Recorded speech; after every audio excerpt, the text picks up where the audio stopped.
Screen share कर दूं है ना।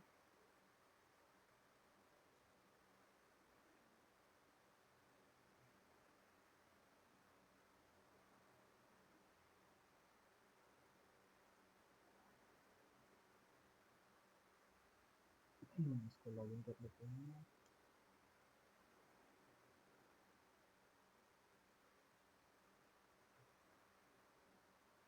तो देखिए, हम अपनी वेबसाइट का ऑन पेज करने के लिए क्या है कि हमारी वेबसाइट जब बन के तैयार हो जाती है, ठीक है, ये मान लीजिए वेबसाइट बन के तैयार हो गई। अब इस वेबसाइट को गूगल में रैंक कराने के लिए हमें एसईओ करना होता है, ताकि जब कोई गूगल पे सर्च करे इसकी सर्विस से रिलेटेड, आईएसओ सर्टिफिकेशन सर्विसेज,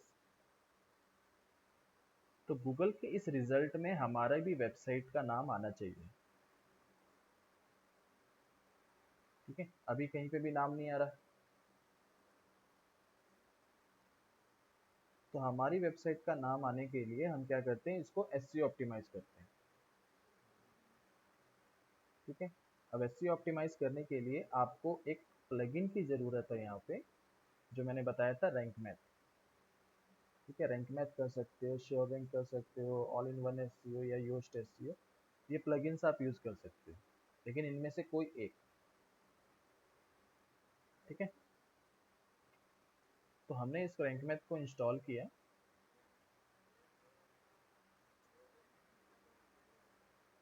हाँ, वो हमने बेसिकली जो थीम इंस्टॉल किया था ना, थीम इंस्टॉल करते टाइम पे टेम हाँ हाँ, टेम्पलेट लगा रहे थे ना, तो टेम्पलेट के साथ में वहाँ पे प्लगइन्स थे, वो ऑटो प्लगइन्स इंस्टॉल हो गए थे।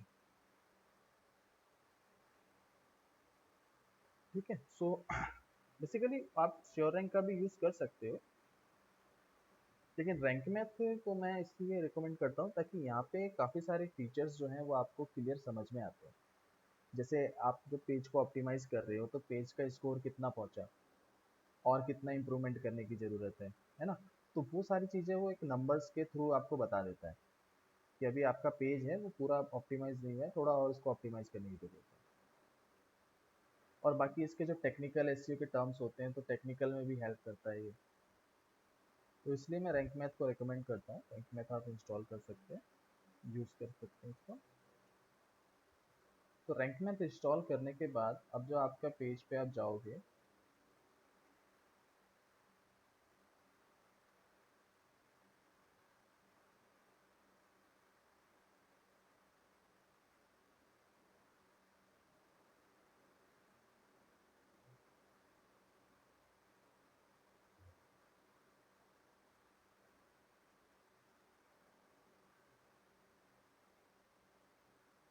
तो अब यहाँ पे आपको एसईओ का आइकन दिख रहा है। ठीक है, अब आप एसईओ पे जाओगे तो एसईओ पे यहाँ पे आपको रिकमेंड करेगा कि आपको ऑन पेज एसईओ में क्या क्या एक्टिविटीज करनी है। तो यहाँ पे जब आप स्क्रॉल करोगे, यहाँ पे स्टार्ट होता है आपका बेसिक एसईओ से। बेसिक एसईओ में आपका फोकस कीवर्ड आपके टाइटल में ऐड होना चाहिए। ठीक है, देखिए स्टार्टिंग में जैसे मैंने बताया था कि कीवर्ड इंपॉर्टेंट है, कीवर्ड का यूज हर जगह होता है। तो यहाँ पे भी यही बोलता है कि कीवर्ड का यूज आप टाइटल में करें, मेटा डिस्क्रिप्शन में करो, कीवर्ड आपके जो भी आप कंटेंट आप यहाँ पे लिख रहे हो, इस कंटेंट के फर्स्ट 10% में आपका होना चाहिए, यानी फर्स्ट पैराग्राफ में आपका कीवर्ड होना चाहिए। ठीक है, focus keyword found in content, यानी कंटेंट में है, कंटेंट आपका कितना लेंथी है। ठीक है, एटलीस्ट 600 वर्ड का आपका कंटेंट होना चाहिए। फिर एडिशनल एसईओ के अंदर आपकी कुछ और एक्टिविटीज ऐड हो जाती है। ठीक है, हेडिंग्स जो हम यहाँ यूज़ करते हैं, हेडिंग्स में आपका कीवर्ड होना चाहिए, जैसे ये हेडिंग है। ठीक है, तो इस हेडिंग में आपका कीवर्ड होना चाहिए। यहाँ पे जो आप हेडिंग्स यूज़ कर रहे हो, इस हेडिंग में आपका कीवर्ड होना चाहिए।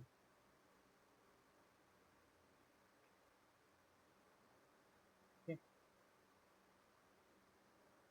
नेक्स्ट कह रहा है कि जो आप इमेजेस यूज़ कर रहे हो, उस इमेज के बारे में एक अल्टरनेटिव टेक्स्ट लिखो। जैसे यहाँ पे जो इमेजेस लगाई है, इस इमेज के बारे में एक हमें टेक्स्ट लिखना है।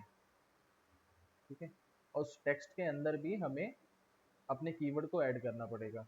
एक छोटा सा डिस्क्रिप्शन 120 कैरेक्टर का आप लिख सकते हो, उसमें एक कीवर्ड को ऐड करना है जो फोकस कीवर्ड आपने ऐड किया है। ठीक है, टोटल आपने कितने कीवर्ड्स का यूज किया है पेज पे?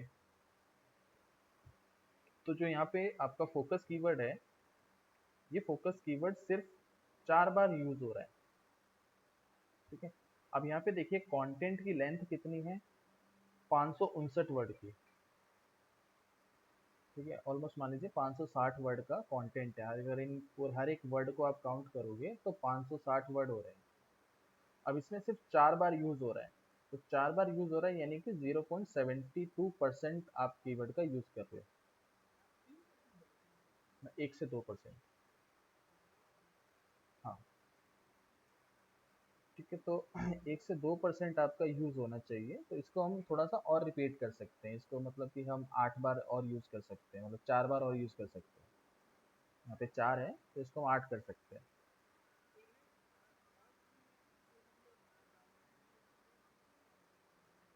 नहीं नहीं, इसको नहीं करता।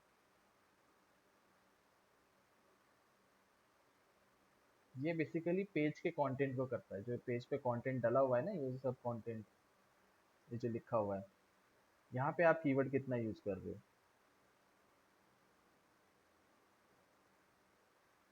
जैसे कि एक बार यहाँ यूज हो गया, एक बार यहाँ पे यूज हो गया, एक इसमें आ गया, 3, एक यहाँ पे 4। ठीक है, और कहीं इसका यूज नहीं हुआ है ना, और कहीं पे यूज नहीं हुआ है, तो वो वही चीजें बता रहा है, आपको 4 बार काउंट करके बता रहा है कि चार, 4 ही बार आपने यूज किया इसको कंटेंट में। देन इसके बाद आपकी लिंकिंग, जो आप एक्सटर्नल लिंक और इंटरनल लिंकिंग कर रहे हो, उसके बारे में यहाँ पे आपको बोलेगा। ठीक है, फोकस कीवर्ड कितना यूज कर रहे हो आप। ठीक है, स्टार्टिंग में आपने जो यूज किया उसके बारे में। तो बेसिकली ये आपका ऑन पेज की एक्टिविटी होती है, ये सारी, ये जितने भी यहाँ पॉइंट्स हैं ऑन पेज की एक्टिविटीज हैं। ठीक है, इसको बोलते हैं ऑन पेज, यानी कि वेबसाइट के अंदर हम चेंजेस जो करते हैं एसईओ ऑप्टिमाइज करने के लिए। समझ में आया राज? ठीक है, अब इसके बाद हमारे कुछ टेक्निकल टर्म्स होते हैं। टेक्निकल टर्म्स में क्या क्या चीजें आती हैं?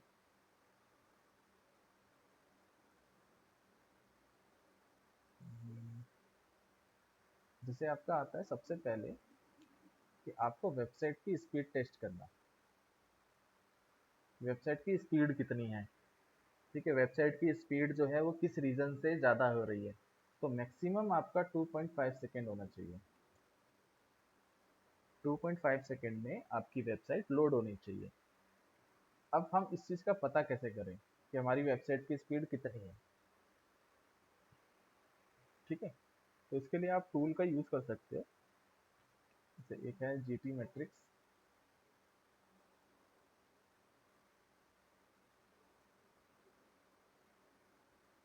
जीटी मैट्रिक्स पे जाकर के आप अपनी वेबसाइट का जो लिंक है,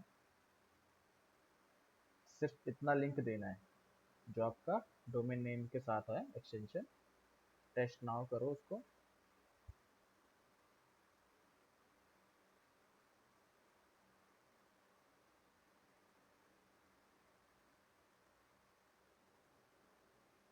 इस टूल को याद रखना, जीटी मैट्रिक्स। ठीक है, ये वेबसाइट की स्पीड को एनालिसिस करके बताता है। और इसके अलावा दूसरा टूल है आपका पेज स्पीड इंसाइट। ये गूगल का टूल है। ठीक है? यहाँ पे भी जाके हम अपना लिंक देते हैं, एनालाइज करते हैं।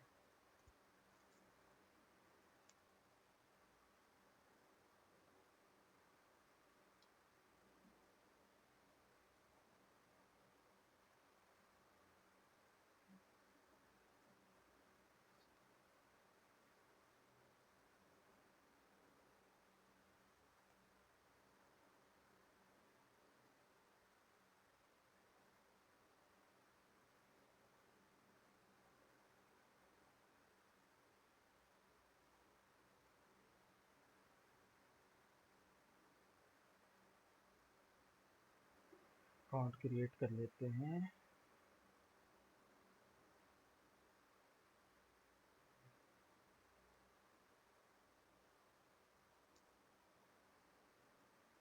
यहाँ पे वेरिफिकेशन लिंक आया होगा, वेरीफाई कर लेंगे उसको। वैलिडेट।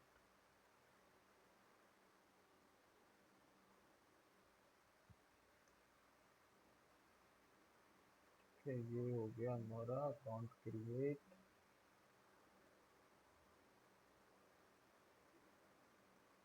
अब यहाँ पे देखो, यहाँ पे आपको बता रहा है स्पीड विजुअलाइजेशन लोड होते होते कितना टाइम ले रहा है, 4.4 सेकंड का। ठीक है। कितनी होनी चाहिए हमारी स्पीड, 2.5 सेकंड में होनी चाहिए थी, यानी यहाँ तक लोड हो जाना चाहिए था। ये जा रहा है आपका 4.4 सेकंड। तो अब इसको रिड्यूस करने के लिए हमें क्या क्या करना होता है, यहाँ पे ये सारी चीजें बता रखी हैं। ठीक है। जो सबसे ज्यादा आपका टाइम जा रहा है वो आपके सर्वर की तरफ से, आपका reduce initial server response time, server की तरफ से कुछ इशू आ रहे हैं। ठीक है। फिर इसके बाद बता रहा है अवॉइड एनॉर्मस नेटवर्क पेलोड। अब यहाँ पे कुछ जीफ जो इमेजेस वगैरह यहाँ पे यूज हो रखी हैं, जीफ कार्ड यूज हो रखा है, जेपीजी यूज हो रखी है, पीएनजी इमेज यूज हो रखी है। तो इनके साइजेस की वजह से भी, अब ये देखो इसका जो साइज है, अब ये जो एक आइकन यूज हो रहा है जीप, ये इसका कितना केबी का है, ये 474 केबी का जा रहा है। ठीक है, जबकि ये शॉर्ट होना चाहिए था।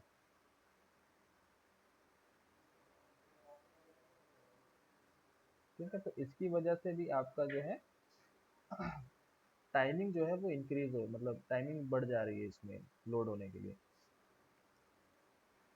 तो ये सारे वो आपको यहाँ पे यूआरएल्स मिल गए, इनको आप शॉर्ट कर सकते हो, इनको आप रिड्यूस करके इनके साइज को 100 केबी के अंदर फिर दोबारा से अपलोड कर सकते हो। तो इससे थोड़ा सा और आपका टाइमिंग में इम्प्रूवमेंट हो जाएगा, टाइमिंग जो है आपकी कम हो जाएगी। ठीक है। इसके बाद बता रहा है सीडीएन का इशू, कंटेंट डिलीवरी नेटवर्क। ये तो खैर सर्वर साइड से आता है कि सर्वर पे हमारे सीडीएन फीचर अवेलेबल है कि नहीं। ठीक है। सीडीएन बेसिकली क्या होता है, कंटेंट डिलीवरी नेटवर्क होता है।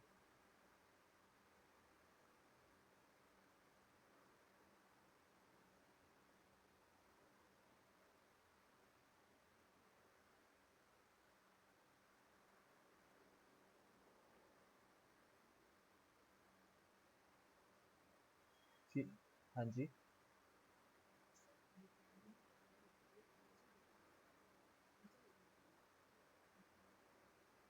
क्योंकि उसका जो सर्वर है वो उसका अपना पर्सनल सर्वर है। ठीक है, हम यहाँ पे जो सर्वर यूज कर रहे हैं, हम ये थर्ड पार्टी से सर्वर परचेज करके यूज कर रहे हैं। समझ रहे हो।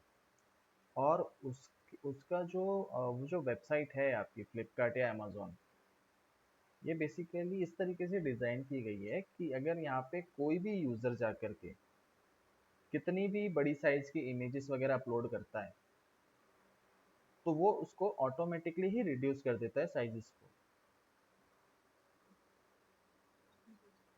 हाँ। ठीक है, अब आप खुद सोचिए, अगर आप अपने फ़ोन में एक वीडियो रिकॉर्ड करते हैं या एक फ़ोटो क्लिक करते हैं, तो उसकी जो साइज़ होती है वो एमबीज में होती है, एमबी में जाएगा वो। ठीक है। अब उस एमबी की, एमबी में या जीबी में आपका जो है वीडियो रिकॉर्ड हो रखा है या फ़ोटो है बड़े साइज़ की, उसको आप फेसबुक इंस्टाग्राम पे अपलोड करते हो, तो उसका भी तो स्टोर आप यूज़ कर रहे हो ना, उसकी भी वेबसाइट स्लो हो जानी चाहिए। हमने फ़ोन से क्लिक किया, फ़ोन से रिकॉर्ड किया और फ़ोन से ही अपलोड कर दिया, लेकिन वहाँ पे वो उसी रिस्पॉन्स से काम कर रहा है जिससे वो हमेशा करता है। ठीक है, तो उसको वो जो साइजेस होते हैं उसको ऑटो ही वो रिड्यूस कर देता है, ताकि उस पे जो है लोड ना पड़े उसकी वेबसाइट पे।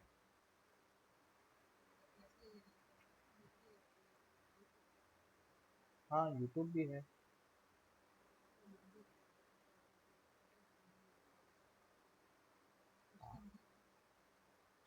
बिल्कुल, तो उनके उनके जो सर्वर के फीचर्स हैं वो काफ़ी एडवांस फीचर्स हैं। वो सर्वर उतना लोड नहीं लेते। ठीक है। हम्म,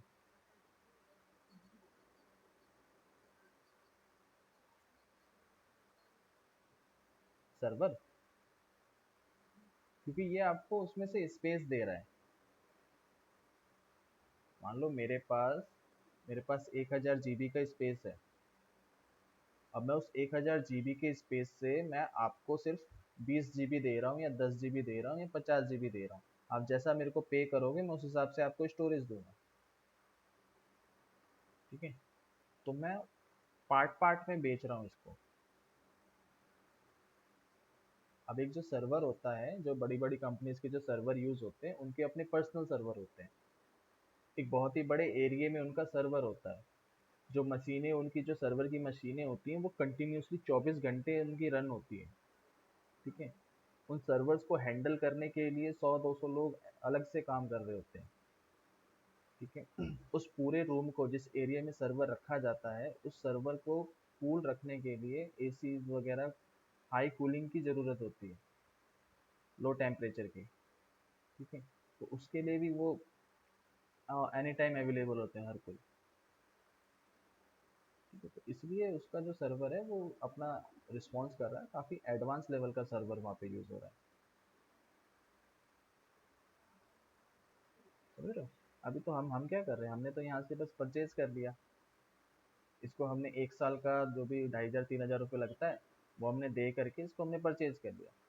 अब इसने बोला कि मैं लिमिटेड ही स्पेस दूंगा, 20 जीबी का स्पेस दूंगा। अब 20 जीबी से आप ज़्यादा यूज़ कर रहे हो तो फिर ये आपका टाइम कंज्यूम करने लग जाएगा। ठीक है। सो मैं आपको कंटेंट डिलीवरी नेटवर्क सीडीएन के बारे में बता रहा था। तो सीडीएन का फीचर होता है, आप जब स्टोरेज जब आप परचेज करते हैं तब आपको सीडीएन फीचर मिलता है। यहाँ पे कहीं दिख रहा है सीडीएन, जैसे यहाँ पे ये है ना, free CDN for faster loading. So plan के अकॉर्डिंग, सर्वर के अकॉर्डिंग आपको सीडीएन भी मिलता है। तो हमारे जो प्लान में है, हमारा प्लान अभी नॉर्मल प्लान चल रहा है, ये वाला प्लान है, तो इसमें हमारा सीडीएन अवेलेबल नहीं है। तो इसके लिए हम कुछ नहीं कर सकते कि भाई सीडीएन नहीं है तो आप इस चीज़ को रिजॉल्व भी नहीं कर सकते। ये सीडीएन वाला जो इशू था कहाँ गया ये। ठीक है। तो बेसिकली आपको यहाँ से ये पता लग जाता है कि किस वजह से आपके पेज की जो स्पीड है वो ज़्यादा टाइम ले रही है। ठीक है, लोड होने में। दूसरा आपका पेज स्पीड इंसाइट, ये भी बता देता है कि आपका जो परफॉर्मेंस है वो कितना है, एक्सेसिबिलिटी, बेस्ट प्रैक्टिस, एसईओ। ठीक है। अब यहाँ पे भी आपको पता लग जाएगा कि क्यों आपकी वेबसाइट का जो स्पीड है वो हाई हो रही है। तो ये सब वो रीजंस बता रहे हैं यहाँ पे। ठीक है। जितने भी यहाँ पे रेड रेड मार्क हैं, ये वो रीजंस हैं जिनको आपको इंस्टेंटली फिक्स करना पड़ेगा।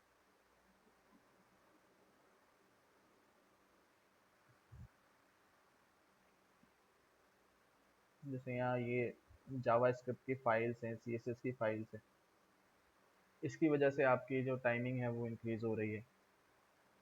ठीक है। तो इनको रिड्यूस करना, जो अननेसेसरी फाइल्स हैं उनको रिमूव करना। समझ लो। तो ये दो टूल हैं, इन दो टूल्स को याद रखना, जीटी मैट्रिक्स और पेज स्पीड इंसाइट। ये किस लिए यूज होते हैं?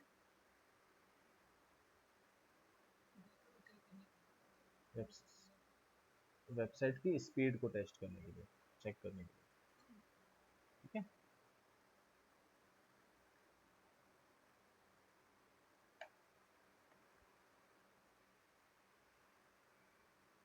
सो नेक्स्ट,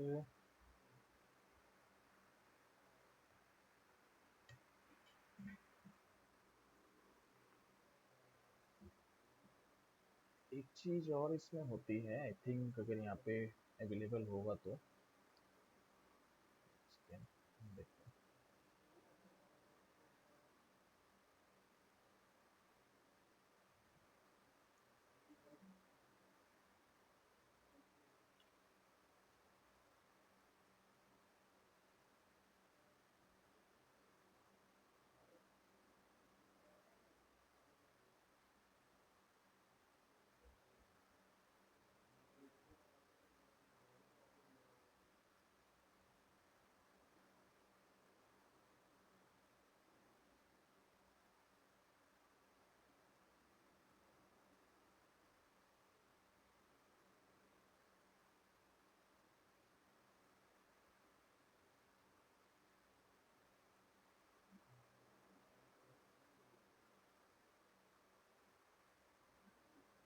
एक ना लेजी लोडिंग के लिए भी एक प्लगइन यूज़ होता है, तो लेजी लोडिंग के लिए भी आप एक प्लगइन यूज़ कर सकते हो। ठीक है, लेजी लोडिंग बेसिकली क्या करता है कि जैसे जब भी आप किसी पेज पे जाते हो, विजिट करते हो, जैसे मान लीजिए हम इस वेबसाइट पे आ गए। अब इस वेबसाइट पे आने के बाद ये वेबसाइट जो लोड हुई है, ठीक है, अब इसके नीचे जो जो भी कंटेंट है इसके नीचे, वो कंटेंट जो है वो लोड हो चुका है, लेकिन वो कंटेंट अभी डिस्प्ले नहीं होगा जब तक हम इसको स्क्रॉल नहीं करेंगे। ठीक है, तो स्क्रॉल करने के बाद ही वो बैकएंड से चीजें लोड होकर के यहाँ पे डिस्प्ले होती है। ठीक है, नहीं सॉरी, बैकएंड से जो है वो चीजें लोड हो चुकी है आपके ब्राउजर पे, लेकिन यहाँ से ब्राउजर उसको पास नहीं कर रहा है जब तक यूजर स्क्रॉल नहीं करेगा। ठीक है, तो ये एक लेजी लोडिंग का फीचर यूज होता है, उसके लिए आप प्लगइन यूज कर सकते हो लेजी लोडिंग। नहीं तो काफी उसमें आपको लेजी लोडिंग भी मिल जाती है। ठीक है, जैसे अभी रैंक मैथ में आई थिंक लेजी लोडिंग का फीचर हम देख लेते हैं।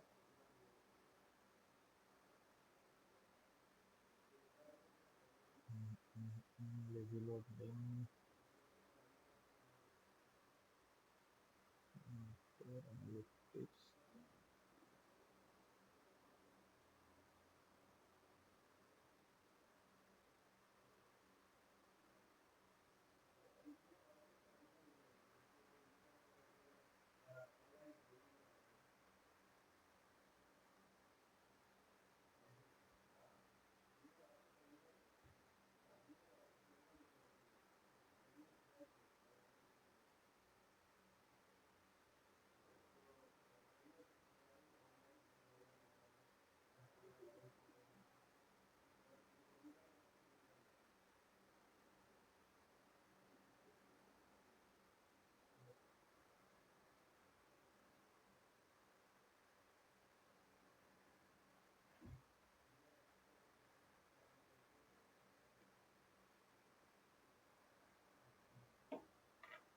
नहीं, तो हमें ना इसके लिए आप प्लगइन यूज कर सकते हो।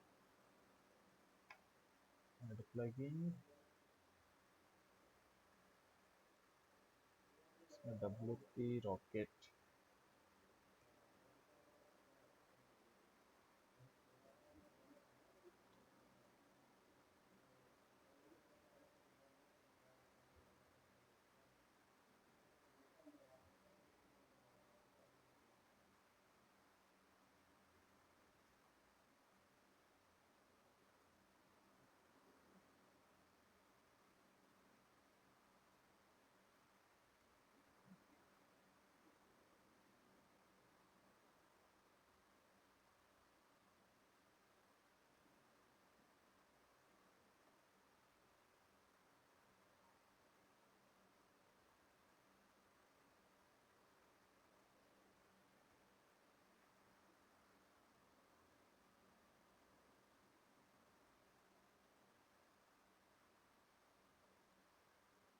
इसका यूज कर सकते हो आप।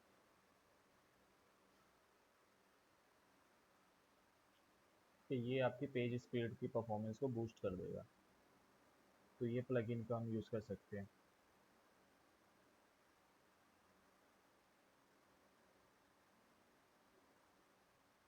WP optimize. ठीक है,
क्या हुआ, आप रिमूव हो गए थे क्या?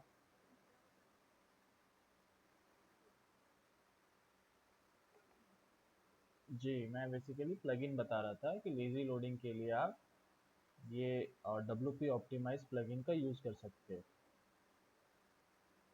ठीक है, ये इस बेसिकली जो आपकी वेबसाइट की स्पीड जो रिड्यूस हो रही है उसको इम्प्रूव करने में हेल्प करेगा। ठीक है, इसको इंस्टॉल करके इसको एक्टिव कर लो। ये आपका ऑटोमेटिकली ही जो मतलब जो जो इश्यूज होंगे उसको वो जैसे इमेजेस को है वो कंप्रेस कर देगा।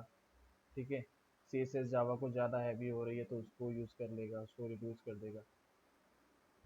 एक और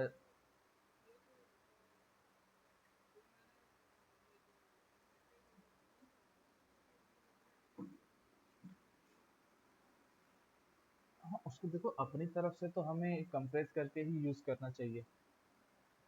ठीक है, लेकिन अब ये उसको क्या करेगा कि ये जो लेजी लोडिंग का इशू होता है ना, लेजी लोडिंग कैसे काम करता है कि अब ये आपकी वेबसाइट जो ब्राउज़र पे लोड हो रही है, तो यहाँ पे सर्वर ने जो डेटा है वो भेज दिया ब्राउज़र के लिए, ट्रांसफ़र कर दिया डेटा।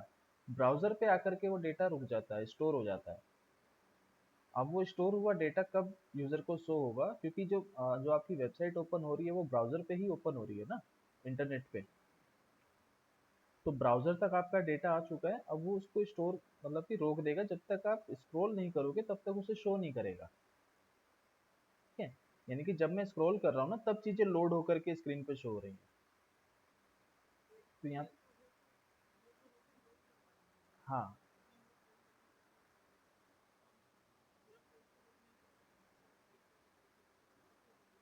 यस, ओवरऑल टाइम बोले तो हाँ, नहीं उसको रिड्यूस कर देगा वो। हाँ, टाइम भी आपका रिड्यूस हो जाएगा।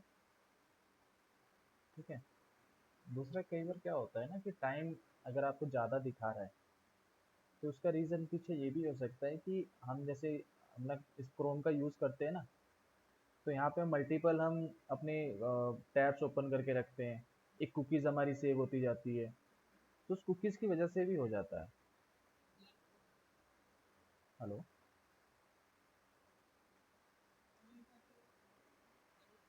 जी,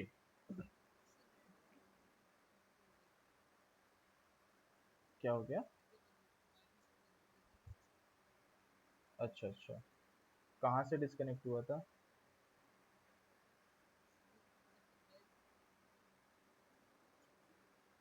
तो सो बेसिकली मैं इस प्लगइन के बारे में बता रहा था, डब्ल्यू पी ऑप्टिमाइज प्लगइन।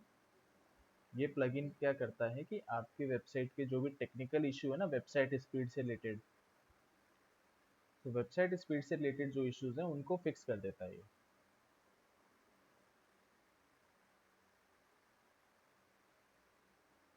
अब देखो बढ़ा दिया इसने, 5.2 सेकंड कर दिया।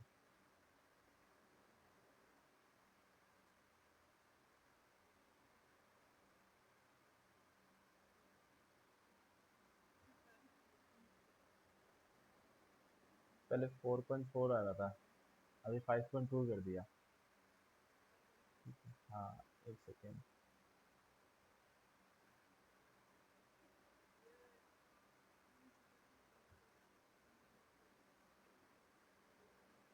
वो भी हो सकता है, करेक्ट। हाँ, उसको रिमूव कर देंगे।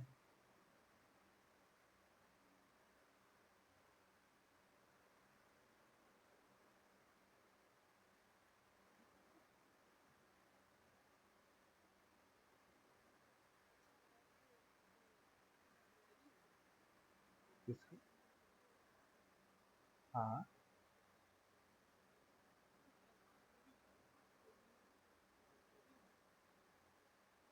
हाँ, जो अनयूज्ड इमेजेस हैं जिनका आप यूज़ नहीं कर रहे हो, इफेक्ट करेगा ही वो।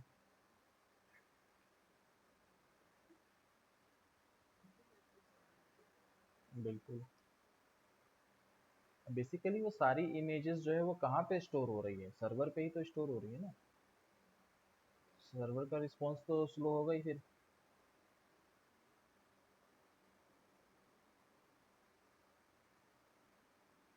ठीक है, तो नेक्स्ट अब इसके बाद टेक्निकल में हमें और क्या करना है।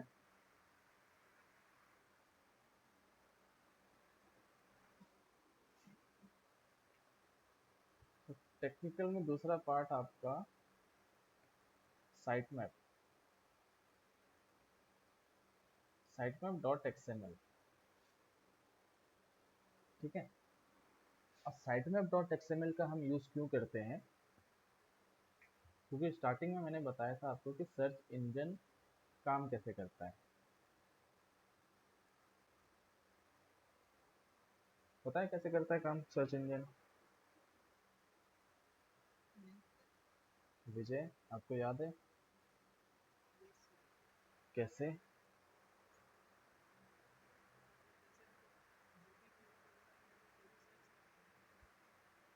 हम्म,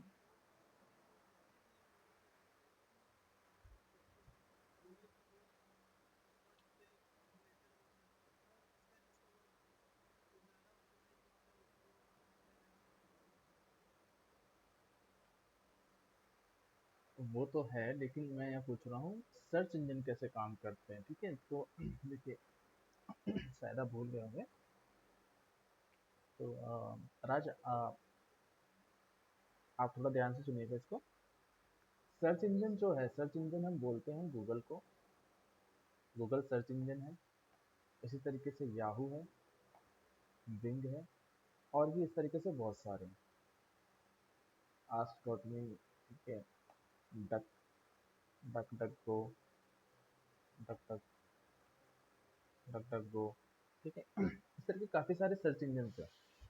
तो सबसे ज़्यादा जो सर्च इंजन यूज़ होता है वो होता है आपका गूगल। मतलब वर्ल्ड वाइड जो सबसे ज़्यादा सर्चेज होते हैं गूगल पे ही होते हैं। तो अब सर्च इंजन काम कैसे करते हैं, तो सबसे पहला इसका क्रॉलिंग। ठीक है, क्रॉलिंग यानी कि वेबसाइट को रीड करना। अब यहाँ पे एक एआई का मतलब गूगल का बोट होता है। चलिए, गूगल बोट, गूगल बोट को हम क्या बोलते हैं, या तो हम क्रॉलर बोलते हैं,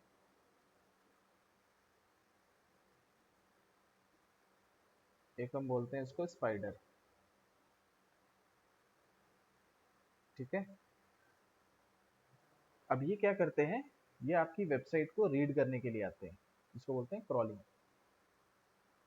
सेकंड है आपका इंडेक्सिंग। इंडेक्सिंग की यानी कि वेबसाइट को स्टोर कर लेना।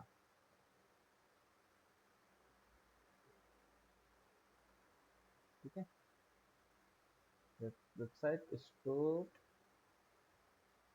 इन सर्च इंजन, वेबसाइट आपकी स्टोर हो जाती है इंडेक्सिंग के बाद। थर्ड यानी कि आपका रैंकिंग। ठीक है, तो विकास, ये वो पॉइंट है जब यूजर को सर्च करता है तो गूगल उससे रिलेटेड रिजल्ट ला करके शो करता है। तो अब सीधा थर्ड पॉइंट पे आ गए थे। ठीक है, थर्ड पार्ट हो गया आपका रैंकिंग। जी, जी।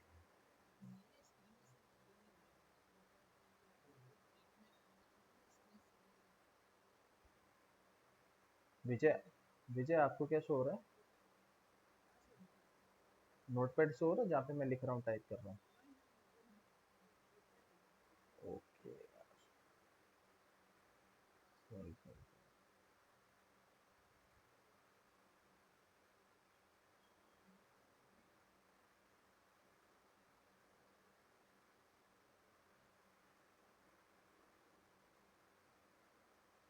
अभी दिख रही है? ठीक है, हाँ, तो सर्च इंजन जो होता है हमारा गूगल, बिंग, याहू, ये सब हमारे सर्च इंजन है। अब गूगल के बोट होते हैं जिसको हम क्रॉलर या स्पाइडर, इन दो नाम से बुलाते हैं। ठीक है, ये एआई के थ्रू काम करता है। तो फर्स्ट स्टेप है इसका क्रॉलिंग, यानी वेबसाइट को रीड करना। सेकेंड स्टेप है इंडेक्सिंग, यानी वेबसाइट को गूगल में स्टोर कर लेना। थर्ड पार्ट है रैंकिंग। जब कोई यूज़र सर्च करे तो उसको रिजल्ट दिखाना। ठीक है, जैसे अभी हमने सर्च किया था आईएसओ सर्टिफिकेशन सर्विस, जैसे ही हमने सर्च किया यहाँ पे हमें रिजल्ट्स आने स्टार्ट हो गए। किससे रिलेटेड? आईएसओ से रिलेटेड। ठीक है, अब यहाँ पे जो भी आपको रिजल्ट मिलेंगे सारे आईएसओ से रिलेटेड मिलेंगे। ठीक है, गाइस एक मिनट में।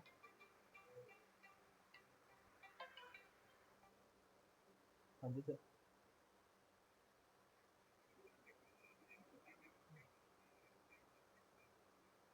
एक बना दो स्ट्रेटेजी कुछ मतलब पॉइंट्स वगैरह।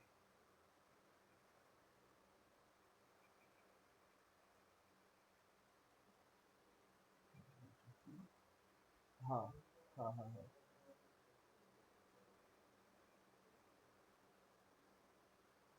ठीक है। ठीक।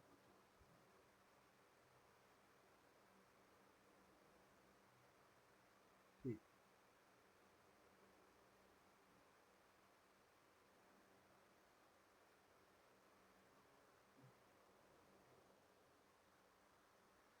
हेलो। जी। सो कहाँ पे था मैं? रैंकिंग यानी कि जब यूज़र सर्च करता है तब उसको गूगल रिजल्ट देता है उसी उसकी सर्चेस से रिलेटेड। ठीक है, तो यानी कि ये जितनी भी आपको यहाँ पे वेबसाइट दिख रही है ना, ये सारी की सारी वेबसाइट सबसे पहले क्रॉलिंग हुई इनकी। क्रॉलिंग के बाद ये इंडेक्स हुई, यानी कि ये रजिस्टर स्टोर हो गई है गूगल के एक डेटाबेस में। ठीक है, अब अगर हम देखें कि अभी हमारी जो वेबसाइट है, आपने जो ये वेबसाइट बनाई, इसका ये जो अभी वेबसाइट आपने बनाई, ये अभी वेबसाइट गूगल में कहीं स्टोर ही नहीं हुई। ठीक है, तो यानी कि अभी इसको स्टोर करने के लिए क्या करना पड़ेगा कि क्रॉलर आएगा, क्रॉलर इसको रीड करेगा, फिर इंडेक्स करेगा, तब जा करके यहाँ पे शो होगा। अगर मैं ये वाली वेबसाइट देखूँ तो इस पे मतलब कि काम भी हो चुका है, कंटेंट वगैरह ऐड हो चुके हैं, तो ये इंडेक्स भी हो चुकी है। ठीक है, हमने इसका सर्च किया तो रिजल्ट आ गया, कोरियर वाले का सर्च किया तो नहीं आया। समझ रहे हो?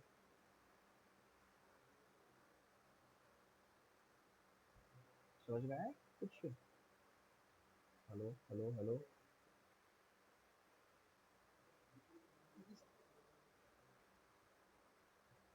ठीक है, तो ये आपका इंडेक्सिंग है, इंडेक्सिंग विद रैंकिंग।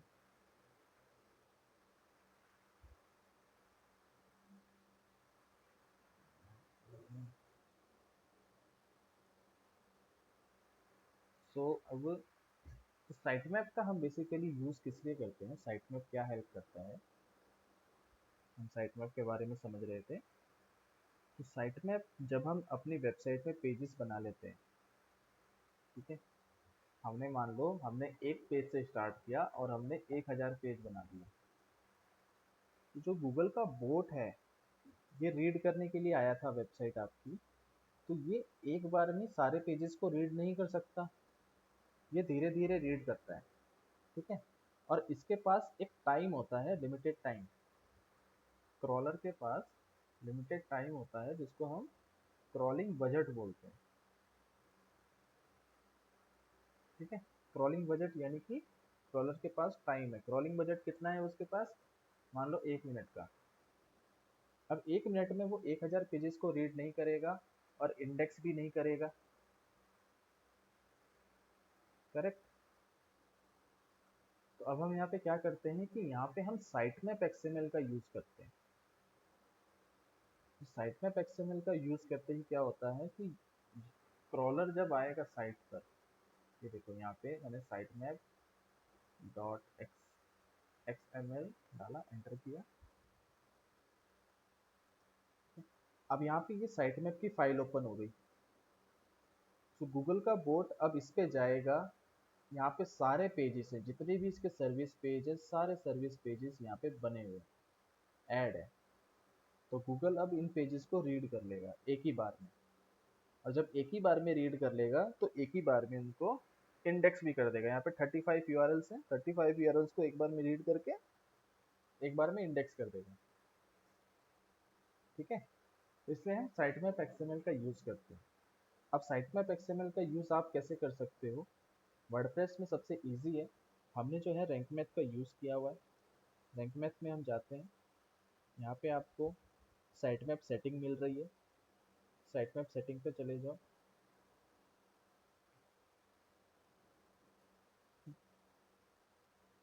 और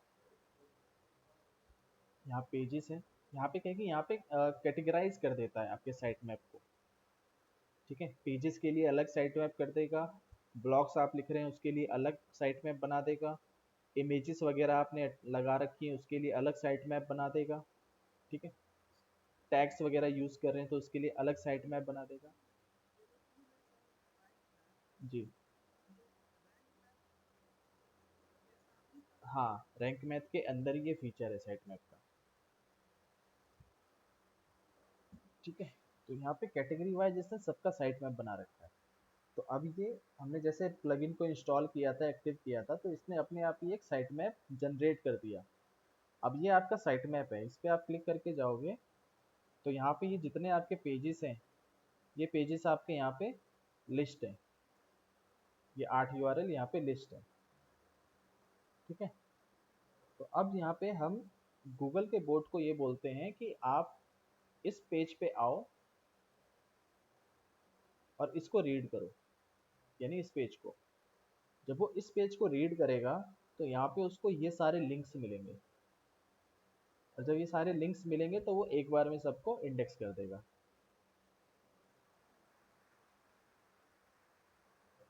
समझे?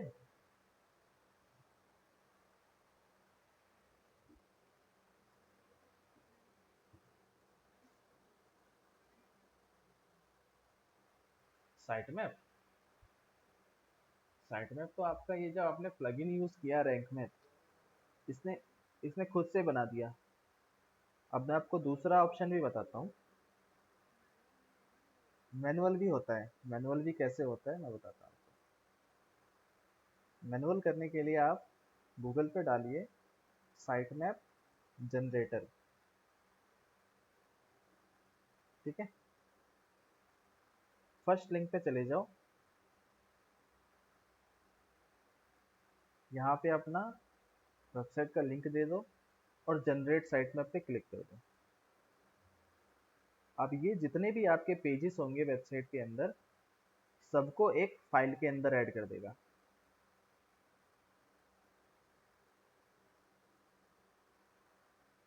ठीक है, ये फाइल के अंदर ऐड हो गया। आप यहाँ से इसको डाउनलोड कर लो, download your XML site map file. ये फाइल आपकी डाउनलोड हो जाएगी। ठीक है, अब इसको अपलोड करने के लिए आप चले जाओ अपने होस्टिंग पैनल पे, जहाँ आपका सी पैनल है, जो आपका मतलब बैकएंड है जहाँ पे मेन। ठीक है, तो वहाँ, हाँ वहाँ पे आपका वर्डप्रेस काम नहीं करेगा, वर्डप्रेस पे जाकर के अपलोड नहीं होगा। ठीक है, ये आपका सी पैनल होता है, जहाँ पे सर्वर की तरफ से जो आपको पैनल मिलता है। वर्डप्रेस क्या है? वर्डप्रेस तो एक सीएमएस का लॉगिन है। ठीक है, ये बेसिकली उन वेबसाइट्स के लिए है जो वर्डप्रेस पे नहीं बिल्ड हुई है, जो मान लीजिए किसी दूसरे प्लेटफॉर्म पे बनी हुई है, जो कोडिंग वाली वेबसाइट है, पीएचपी पे बना है, या फिर आपका रिएक्ट पे है, एंगुलर पे है, नेक्स्ट जीएस पे है। ठीक है, उन वेबसाइट के लिए हमें ऐसे करना होता है।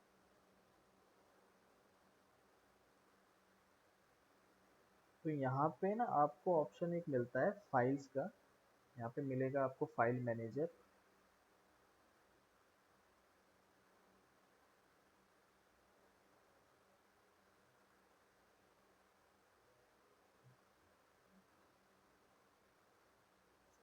जी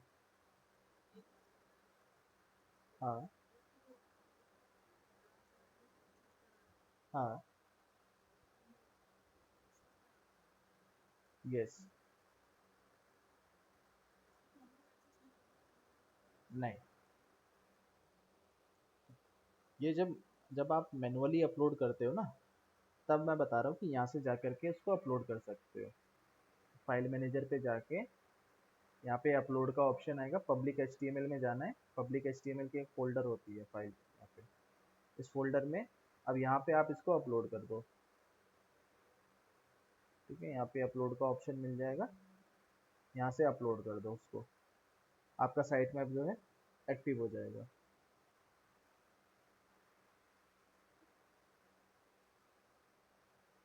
ठीक है, तो ये एक मैनुअल तरीका था कि मैनुअली कैसे करते हैं। बाकी वर्डप्रेस के अंदर हम प्लगइन्स के थ्रू करते हैं। ठीक है, तो यहाँ पे मतलब वर्डप्रेस में काफ़ी काम आपका इजी हो जाता है। समझ में आया, कहीं डाउट?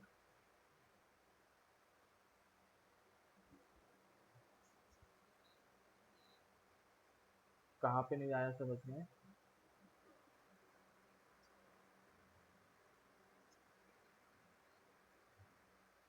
सॉरी।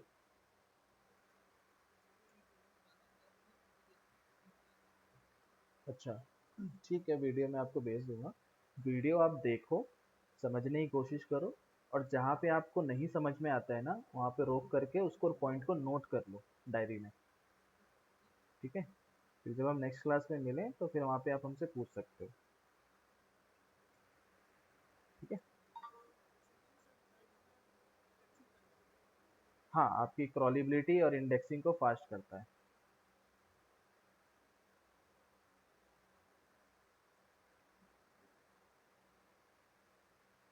ठीक है,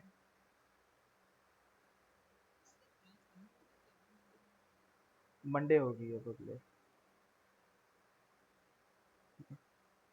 फ्राइडे और सैटरडे हमारा इंटरनल वर्क होता है ना, तो फ्राइडे ऑनलाइन क्लास होगी।